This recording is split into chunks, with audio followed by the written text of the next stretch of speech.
Hey, the name's Cruel, that's King Rob Rule, and welcome to my no-nonsense weapon guide series for Monster Hunter Rise. These videos serve as tools to make first-time weapon use less daunting. This is in no way an in-depth guide or even a full toolkit of any given weapon. It is simply a starting point to give the fundamentals of the weapons and my own personal recommendations. If you're looking to find optimization, you won't find it here. And with that, let's get started. The Switch Axe is an all-offense, no-defense weapon. The Switch Axe has two modes, Axe mode and Sword mode. Think of Sword mode as your big damage mode. The catch is, using Sword mode is finite. When Sword mode is down, you can use Axe mode in between.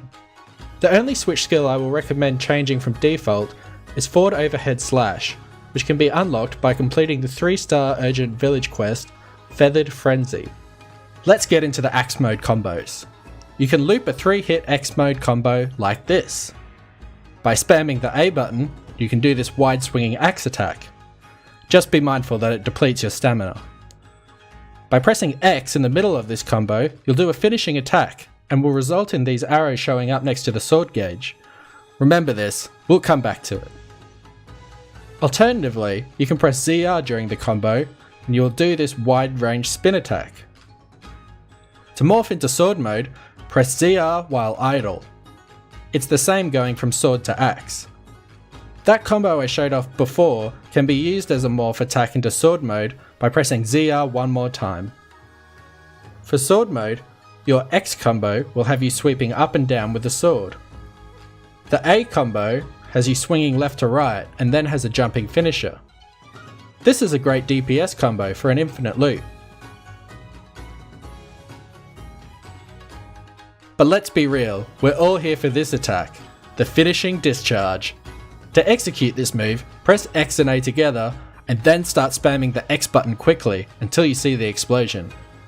Be mindful that if you try to use sword mode when the gauge is below this marker, you'll be forced into a lengthy reload animation. You'll notice when landing hits on the monster while in sword mode, a meter outside the sword gauge will fill up.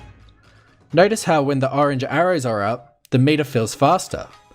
This is why I showed you that combo in Axe mode earlier. When the gauge is full, your sword gauge will glow green. This means your weapon is amped up, and attacks in both sword and axe mode will be more potent. But most importantly, your finishing discharge can now do this. The input is exactly the same as a regular finishing discharge. Now moving on to Wirebug attacks. First up, ZL plus X is Invincible Gambit. This has you hurling forward with your axe, allowing you to power through monster attacks. However, despite the name, you still take damage, so use with caution. ZL plus A lunges you forward and restores some sword gauge. Your sword gauge will also not deplete for a short amount of time. This move is really abusable, so you may as well take advantage of it. Okay, let's put it all into practice. So I like to start my encounters by closing the distance with the forward and X switch skill I recommended earlier in the video. From here, I morph into sword mode by pressing ZR and start working on building up to my amp state. Notice the little side hops I do in between attacks.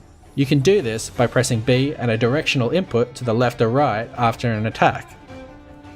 So here, I morph back into Axe mode so I can set up the combo that will make building up to amp state even faster.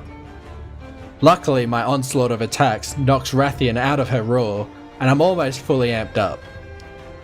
The final jumping spin attack in the Sword A combo builds amp gauge the fastest, so keep that in mind. So now, I figure it's time to use my amp state with the finishing discharge. But I miss. But that's okay, we commit and still get a nice flinch from the explosion. We follow up by choosing our way back to almost full sword gauge with ZL plus A. And when in position, we go for what we set out to do originally. You will take damage from doing this move if there is a hitbox on the body part you're attached to. You will probably die a few times while learning how to pull it off successfully, so be warned. Anyway, that was Switch Axe in 5 minutes. I've been King Rob Rule, and I'll see you in the next video. Next up is Charge Blade. Oh god, how will I do that in 5 minutes? Gotta go fast.